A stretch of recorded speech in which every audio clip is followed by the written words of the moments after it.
Hi hello నేనైతే ఇవాళ chicken gravy చూపిస్తున్నానండి.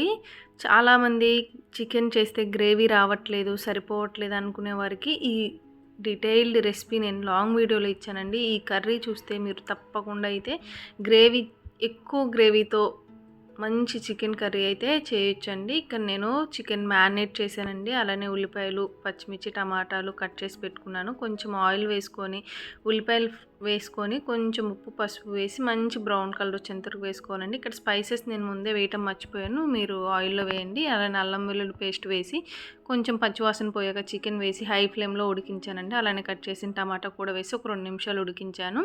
ఇక్కడ మెయిన్ ఇంగ్రీడియంట్ మనకి పెరుగు అండి. పెరుగు ద్వారానే మనకి ఎక్కువ గ్రేవీ వస్తుందన్నమాట. కొంచెం కారము, కొంచెం వాటర్, పెరుగు వేసేసి మంచిగా హై ఫ్లేమ్ మీద ఉడికించాలండి. పచ్చిమిర్చి వేసేసి ఇలా కసూరి మేతి, కొత్తిమీర వేసుకుంటే సూపర్గా ఉండే గ్రేవీ చికెన్ అయితే రెడీ.